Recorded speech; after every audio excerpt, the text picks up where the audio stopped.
brainstorming, right? This is what we're here for. This breakout is about brainstorming and how to do it. And we generally think we know how to brainstorm because we've had to figure our things out. We've had to figure our way out of challenges and problems. I want to bring you a way of thinking that you may or may not have ever seen. Maybe you haven't applied it. A couple of tricks that I find work really well. And much of this comes from a company called Improv Edge. One of my part-time jobs is as a ensemble member of this firm called Improv Edge, founded locally here by Karen Huff, a Yale drama-trained CEO of this company, who's also done an extensive amount of research at the Wharton School of Business. So it's not just cute kids doing theater. The rest of them are cute kids doing theater that applies directly to how businesses communicate with and teams are developed and productivity is increased and satisfaction is raised. So they've taught me a lot. They've actually came into my former company and gave us a day of training. And I sat there the whole day saying, I want to join the circus. I want to go with them. When you leave, can I go with you? But I own this. I'd like to be with you, and now I get to work with them. So many of these ideas come from them. So let us just think for a moment about brainstorming as improvisation. Right? Everybody has seen, I presume. How many people have seen improvisational theater, either live or on TV? Right? You've seen it, and you know generally how it works, or do you? Right? What happens? Someone shouts out a word, and the people on stage hear it and smile, and they craft a narrative just like that, right? I mean, it's just easy and fluid. And what are you thinking? How witty and brilliant, how scary it looks. What else are you thinking in your more skeptical point of view? What are you thinking? I wouldn't do it, right? Okay, fair enough. It was a plant. There was somebody in the audience. When that person shouted out, "You're a head of lettuce," okay, well, they knew that guy, because he looks too good. We knew that guy was a shill. It's not so, right? It's simply not so. Karen Huff, our CEO, worked with Second City. I mean, no, it's just not so. They do, however, we'll spoil the surprise. I'll tell you how they do it. And it's so easy that you can do it too. And that's why we're here. So there is an overriding philosophy among the artists, the improvisational artists, that they adopt when they walk on stage. When they go on stage, they have this overwhelming philosophy that they say they will not betray. And it is the idea of yes. It's simply the idea of yes, that no matter what I'm told, no matter what I hear, no matter what is said to me, shouted at me, no matter what my colleagues do, I'm going to accept it. And in as many words, maybe the word is yes, I will simply say yes. So that when someone shouts out, "You're a stalk of celery," and this person says, I'm a stalk of celery, that the person next to her or him doesn't say, "What?" Or, "No, you're not." The person says, "Yes. And what a fabulous stalk of celery you are. And I'm Bloody Mary mix." Right? I mean, they immediately say yes, and they move forward. This is the meaning of life. Right? You came here for some idea on creativity, and today and right now on brainstorming. This is the meaning of life. This is the way to engage with people in such a way that you get to hear more of what they're thinking. "Oh, and what a lovely plume of green leaf you have on your head." Gets them moving farther. I need a volunteer right now. Thank you. Please come forward. So we're going to do just a couple of quick improvs to show. Are you comfortable coming up here? Would you be willing? What is your name? No. Come on, come on. I'm Coco. Coco. Oh, you're Coco. Yes, I know Coco. Great. So Coco's here. And how about a round of applause? No, yeah, it's true. There's something about volunteers. There's something about someone who say, "I will do it." You think it's a cry for help, but really it's really someone who says, let's give it a go. So I'd like Coco, if you would please. We're going to do a quick improv, and I'd like you to, the improv is you offer me the gift of an apple. Do you understand what we're about to do? No. So let me repeat the rules. You offer me, hand me an apple. Do you understand what we're going to do? Yes. Okay, great. Go. Artie, would you like an apple? That's not an apple. Yes, it is. No, those are two hands. Don't you see the apple there? It's red and shiny. Coco, Yes. help me out here. Yes. Do you see apple? Anybody? No. So there's... Oh, darn. Okay, so let's just back up for a second, because clearly I wasn't playing by the rules I just said. Okay, right, very good. How did it feel when I initially rejected it? I didn't know what was going on. I was like, wait, we're supposed to be, it's an apple. Right, yes. What did I do? I betrayed her, right? I mean, I completely left Coco out to dry, and this is wrong. And yet this is a lot of what we do when people come to us with, I've got this great idea. No, you don't. Let me help. Let me put you back on earth. So improvisation can come in incredibly handy at all times. Would you do it once more, even though I betrayed you? Would you do it once more? Trust. I'm sorry. There's no reason you should trust me, but. Artie, would you like an apple? What a wonderful apple. May I have this? Sure, that's why I brought it. Oh, thanks very much. Yeah, Where did taste it? Is it good? The one I had earlier was, yeah. Do you have another one for yourself? Yeah. Can I go Yeah, sure. Go get it. Where's this from? I grew it. You grew it on a tree? Uh-uh. No? Wow. You want to guess where I grew it? I do. Go ahead. On a tree. So this was great, right? And Coco, suddenly, how was this different? Well, I immediately had answers. Immediately had answers when she described it first. Or ideas about answers. Yes, that's right. Even to the point where you threw questions back. When we debriefed after the first one, I said, "How did it feel?" And Coco did this. She said, "I sort of didn't. I was taken aback." She said, and she actually moved back to express it. You knew where to go get the apple. You knew that you had grown it. It was great. It was great. I want to grow apples. Okay, cool. Put it away. How wonderful. So, how did it look? More fun, right? No, not yet. More fun. Right? I mean, more engaged, right? And it felt different. You had the answers. Yeah, Any other observations about how one feels versus the other? Well, I just felt connected to you, first of all, as sort of a partner in an endeavor. Like I had permission to be here with you having this moment. Wow. Where before it was kind of like, oh, but I thought you asked me to come here to do this. Right. So. Thank you, Coco. That's wonderful. Well said, and thank you. And we know this happens all the time, right? But I showed up here to be connected to you. I showed up. You hired me, perhaps, for this job. Aren't we working together? Why are we here, driving in this car, going to Chicago together if we're not a team?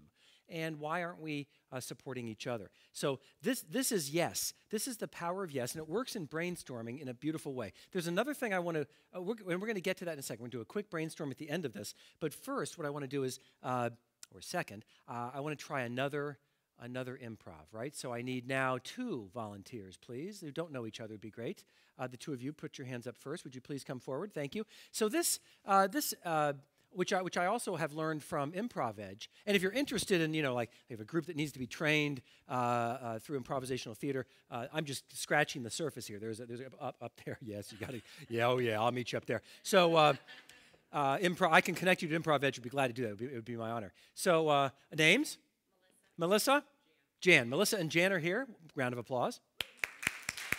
Thank you.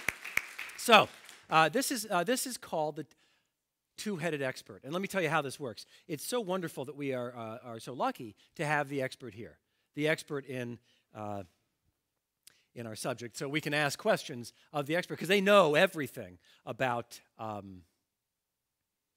flagpole painting. Wonderful. So I want you to come up with some very detailed questions about flagpole painting that can't be answered yes or no, and you're going to answer it, right? Absolutely. Interlock your arms, please. Okay, great. You're going to answer it one word at a time. Where's that microphone? Do we still have that microphone? They went to lunch. Okay, fine. So, we do have it. So what I'd like to do is, thanks very much. Sorry about that.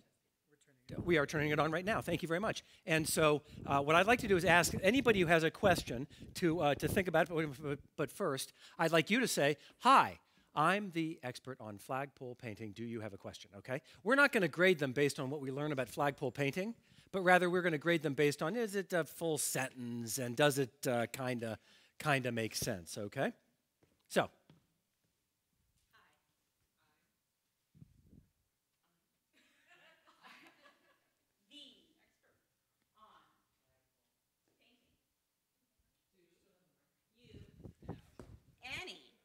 questions.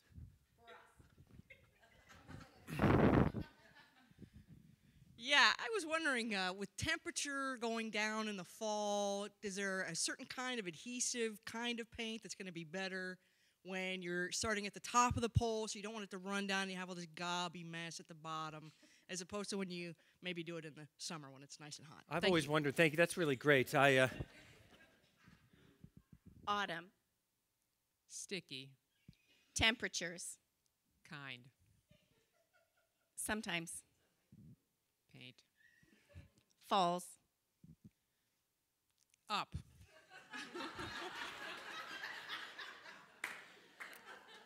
I can safely say I didn't know that until I got here. Other questions for our? Yes, please. Thank you so much. Here, right into the microphone. What's the best kind of paint to use in the Arizona area? And why? Sandy. Southwest. Green. Okay, so we'd like full sentences. You're working with it. Okay, great. Okay, go ahead. Okay, so are we at the beginning? Yes. Can we have a repeat of the question now? Yes. What is the best paint for Arizona, and why? Temperatures. Drift. Higher. There. Than. Here. Great. Okay, good. Yeah, that's really great. Let's just ask for a moment. Here, you hold this. What did it feel like to do this? I mean, you're very good. This is hard to do, and you're very good at it. Tell me, how did it feel to be doing this? It. No, I'm sorry. You can uncouple the arms, right? Right. We got to move on. So, how did it feel? Say into the microphone how what the experience is like. It was fun. It felt like, well, I never know what's coming next, so I can say anything I want. For me, it's always challenging to depend on another person. An issue you have. Yeah. Yes. Okay. An issue I have, requiring lots of help. You know what happened when Melissa was little? They said, Melissa, if you want to see something done right, do it yourself. And this was really great advice and highly functional at a certain time, right? And then Melissa grows up and she can't delegate and she can't trust people because she's normal. I'm sorry, I'm doing a little strong on this, but you got a tissue? Yeah, no, right. So we brought all our family here to that's what happens. We have to relearn sort of how to do some basic skills, and that's where improv can be very helpful. Please. What I started to then finish with. Thank you. Was that the creativity process for me is about taking risks. We were talking about that earlier when you were interviewing somebody, and that stretch that happens that makes you really feel very uncomfortable is when I start becoming the most creative. So cool. It's worth it. I mean, the stretch is worth it, and the learning is what happens in the stretch. Excellent. Here, what did it look like watching them do this? Right? Who will say? Here, you say. What did it look like? What did it look like? Yeah. It looked like people didn't know what they were talking about. Yeah, okay. Well, that's, thank you. Any comments about what it looked like? Yes, please. It looked like they were really listening to each other. That's the key. That's the punchline. Exactly right. This idea that the number one skill that they had to use is listening. They had to figure out, what is she going to say next? Round of applause. Thank you very much, Melissa. Thank you very much, Jan. If you imagine what it's like in your usual conversations, the way you are usually. You're in a conversation, someone says a few words, and you know where they're going. You know where they're going because you've heard it before in some general way, shape, or form. And so you try to figure out, how can I get them to stop talking? I mean, let's say it's someone unimportant, like your spouse, talking about something unimportant, like how to raise the kids. And there she's going again about this thing. And 5 or 6 words in, you start to form what you're going to say in response because you know where it's going. And then you spend the rest of your time thinking to yourself, your lips are still moving. I feel the wind of your breath. I know you must still be talking, but now we can move to something more important. this is how we were trained to do this. We were trained, hey, Louie, listen to what you're hearing and be a part of this conversation. And don't hang back and be a wallflower. And come on, speak up and say your mind. Well, all we did was try to do that sooner and sooner. That's all we did. And that's normal native behavior. Problem is, when Melissa and Jan are up here, and they're right next to each other, and their futures depend on that word, on that very next word. Their very futures depend on it. How can they listen hard enough? Think of the phrase train of thought. You know where the train of thought is going, but what is a train? So a train is a series of cars, and so a series of words, I guess, and it's steaming down the track, and you know exactly where it's going. What happens when two people are together is that there are, frankly, two people taking turns. Do you drive trains? Operating a train. And not only that, but one closes her eyes, and the other one's driving for a minute, but just a second, and then she closes her eyes, and the other one opens. This is not a good way to drive a train. But it is a great way to discover new ways to drive trains and new places. It's definitely new places to drive trains. So what's the goal in brainstorming? The goal in brainstorming is to have your train of thought out there, yes, and to listen to where that train, the other person's train is going. It's one thing to sort of see this happen. Now it's another thing to actually play the game. So what I want is everybody to get into groups of 4. Watch this. 2 pairs. 2 are the expert, and 2 are the people that ask questions. These people are arm in arm, and they answer questions one word at a time. These people just come up with a topic. Could be anything. Lobster training. Could be just gardening, growing roses. Doesn't have to be something goofy. Growing roses. How do you grow a rose? Doesn't matter if they don't know. They'll figure it out. Is everybody game for this? Or would you rather just go get a boxed lunch? I mean, that's really if you say, I didn't come here to do this, I would understand, but you did come here and you're doing this now. So, all right, I want everyone to look around before you stand up and figure out who's in your 4. All right? We have 4 right here. Look, we have some people over there looking. Okay, let's do it. Let's stand up and do it. Still going. Arm in arm. Stand up. Arm in arm. Great. Need 2 more? We need 2. You leaving? Okay. They got 2. 3. They need 1. They need 1. Okay, split up. You're a 1? Go. Okay, great. 1, go over there. You're going to split up. And now we got to find you 1. We didn't even think of that. I know, right. How about that? Okay. Are these all foursomes? Go join her, and maybe you'll watch, and maybe I'll be a 3-headed expert. 1, 2, 3, okay? Here, right here, as a matter of fact. Here, sorry. Put your arm in there. 3-headed expert. Thanks very much.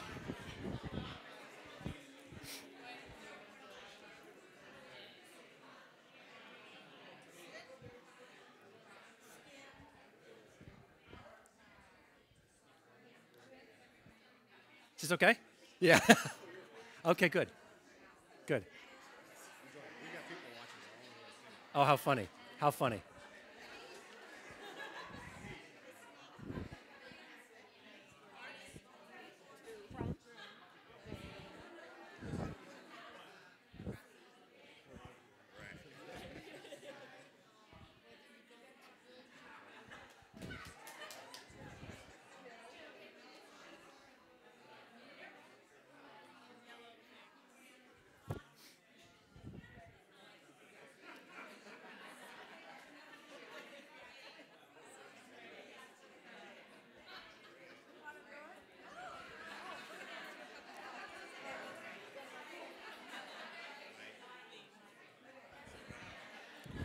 Excellent.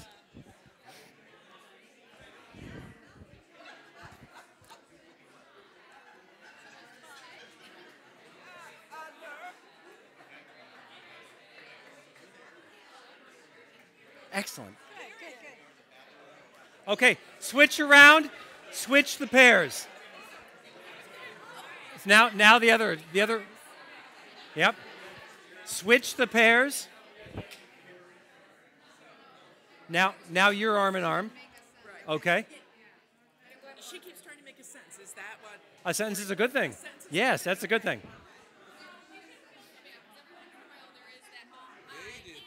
Okay, now it's your turn. Okay? Okay. Did you switch? It's time to switch. Time to switch. It's time to switch after this one. If you haven't already switched, now the other team. Okay? Oh, good for you. Good for you. Stars. So trade. You're good. You're trading. Okay.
Has everyone done it? Yeah. Okay, you can sit down if you want. We can get. Last question. Okay. So last question. Last question. Last question. That was the last question. Last question. Last question. Last question. Last question. You're done. You can sit down if you want. Okay, great. If you're done, you can sit down, or it's the last question.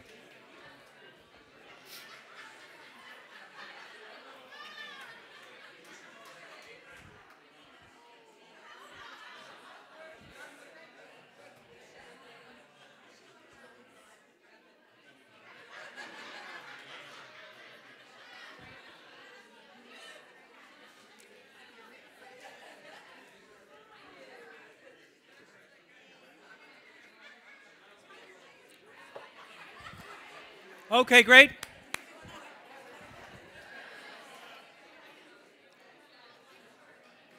Think of how it felt, and I'll ask you to talk about how it felt, because the microphone is...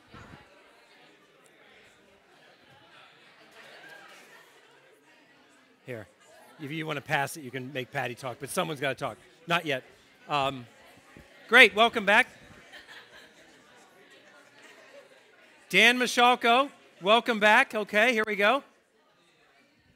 Thank you. So, okay, well, that was different than watching it. I know. I walked around, I could hear lots of laughter and lots of engagement, and it's hard, right? I mean, it's not. This is not the way we have been trained or trained ourselves or untrained to listen to people.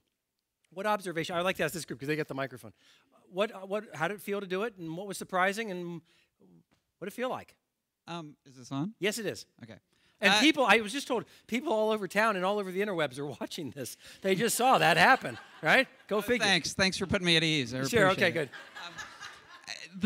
You tend to form thoughts and sentences in your head the way you do it without even thinking about it. And it just forces your brain to just stop and wait and listen. And it's jarring in an exciting kind of way. I don't think anybody in this room has ever been listened to so intently as Ken just was, right? I mean, because you're all thinking, what's the next word, you know? Right? My future depends on his next word. Right. Yeah, Patty? I enjoyed being part of the expert duo and part of the question duo. It was fun to not know what to expect from the expert. Sometimes you know what they're going to say. It was fun not to know. Right, exactly. Did you want to say something that you don't have to? But you can. Sometimes it's kind of fun to throw a curve to your partner when you're the expert. We call that messing with people. Yeah. Right? Just like you call it that. I think she had thought that we were finished with the question, but then my next word was therefore. Oh, and yeah. she had to continue. Ergo. Yeah, that's right. And so that was, it's because it's a game, it's not betrayal. Or... Is it, right? And yet, it is also a way of finding out, well, let's keep going. You're on a roll. Therefore, and, but. These are words that actually can connect us to longer thinking, and it's easy to end a sentence unless you can't, right? And then it keeps going. So in some ways, that's encouraging in sort of a bitter, passive-aggressive way. So yes, now you do want to talk. Well, wait. Okay. It's play and affect. It's not the content. It's play and affect. It's not the content. What's that mean? I'm sorry, here, it's say. It means we're saying stuff we know nothing about, and feeling bubbles up because all this stuff is actually happening between us. Right. You know, Plato, at Improv Edge, Karen's fond of quoting Plato, who says, I can learn more about you in 1 hour of play than in a lifetime of work. And you start to wonder, well, wait a second. So should we never budget an hour of play? Well, we can't, because Louis was told, playtime's over. This is serious. This is work. And when I taught creativity to the girls at Columbus School for Girls, one of them, my daughter, said on the way home on day 3 of 10 days worth of this program, she said, "You've got us wrong. You think we're middle-aged people recovering our sense of creativity. We're 15 years old. We have not lost our sense of creativity." And I had to go home and rewrite the entire curriculum, but I rewrote it because she said, there are times we're deeply serious here. And there are times that we play. The bell rings and we go out and play kickball. The bell rings, we come in and we're back to college preparatory, life. But then the bell rings and we go out and we run in the woods. She said, there are bells that tell us when to play. And so I changed the class for that moment when the bells stop ringing. What do we do when the bells stop ringing? When no longer are we told, now it's playtime. And that's what happens. You remember, anybody who went to college remembers that first summer vacation that wasn't. And it got to be fall and the leaves are changing. It was the springtime after you'd worked 9 good months and you didn't know what to do next. Well, where's my summer vacation? We don't have summer vacation. For the next 40 years, you're working, dude. The new generation coming up doesn't quite understand that. They hear that we give them 2 weeks vacation. They say, how about 4? We said, no, kidding me? You get 4 when you've been here several years. So one said to me, okay, can we talk about the numbers differently? He said, you want me to work 50 hours a week, 50 days, 50 weeks a year? You want me to work 50 weeks a year? How about if I work 48 weeks a year? Is there a big difference between 48 and 50? Don't tell me the future of this company hinges on whether I work 49 or 50 weeks. And it's a whole other way of looking at it. This person said to me, I have friends in Topeka. If I can't move to Topeka for a week, I'll lose my friends. We have, I think, a generation of people who understand play, and we need to lever their abilities to evidence that. So brainstorming. In our final minutes, this idea, if we can listen that hard, if we can figure out how to say yes to what we're hearing, we're going to get a lot more ideas out. What do we have to do? The number one, beyond yes, the number one basic idea around brainstorming is all ideas are good. We separate idea generation from idea assessment. Different people maybe, different days for sure. Let's put people in a room and have them come up with ideas. I was describing some of this to a senior executive at a big company here in town. And he said, we need this in our company. I said, great, well, I'm happy to do it for you. That's what I do for a living. He said, oh, okay, well, what do we do? I said, well, bring me to your next brainstorm. Let me just watch like a fly on the wall. He said, we have one at 9. We were at breakfast. He said, we have one at 9. Come with me. So I went and I sat in a room with 5 highly trained, nice people, MBAs from some of the best companies, best universities in the country. And they sat around a table for 2 hours, and they came up with ideas. They came up with 4 ideas. After each idea, they would pull out their HP 12C calculator, and they would calculate the incremental revenue that could be created by that idea. And they knew that in the back of their heads, they had to bring an idea that was worth $20 million in incremental revenue, or it was not a good idea. So someone would say, how about we change the packaging? And someone else would say, wait, that's like 15 million. It was quiet for a while. Then someone said, how about we change distribution? Oh, well, that's only a $10 million gain. They were, I mean, I don't like this metaphor, but they were killing babies, right? I mean, they were killing babies because an idea is your baby. And I couldn't believe it. And I said, afterwards, I said, you're all highly functional humans, but this is not happening. In 2 hours, you should have easily 150 ideas. And so we gave them the choice of either brainstorming with them or brainstorming behind their back, and they chose that one because they thought it would be messy. We brought them, you know, it was Christmas. I remember it was Christmas week. Happens to be a work week for me. And so it was, we came back with, I think, 300 ideas. And, you know, they got to know what really could be possible. Brainstorming requires that someone else assesses it later. Just come up with ideas. Why? Because bad ideas generate good ones. Crazy idea. 3M does this. At 3M, there is this process whereby the engineers walk around in the halls all day, all afternoon, and just talk about what they're working on. They sometimes carry their biggest problem in their pocket. And there was the classic stories of the guy who has glue that doesn't work. It doesn't stick very well. He doesn't know what to do, so he goes walking around with it saying, my glue doesn't stick. My glue doesn't stick. What am I going to do? And they said, well, maybe there's a purpose for glue that doesn't stick, and it's the Post-it note, right? Multi-billion-dollar product that comes out of a complete failure. A complete failure. This idea of listening very intently and saying yes to anything we hear is the way real brainstormers develop great ideas. And you can play this game at home. Maybe you're alone. You just say, I'm going to come up with a bunch of ideas. The last thought I'll leave you with is that we said to little Louie, Louie, don't worry about quantity, worry about quality. It's better to do a few things really well than to do a lot of things poorly. That was highly functional. It made us who we are. It got us to this point. But the problem is now that the opposite is true, that quantity will solve the quality problem. I know this is countercultural, but if you do enough stuff, something will be really good. I paid $45 for that in box lunch. Yes, right? But yes, that's true. Just do a lot of stuff, right? And then see what stands on its own. It's time for you to stand on your own and go to get a box lunch over there. Thank you. Thank you.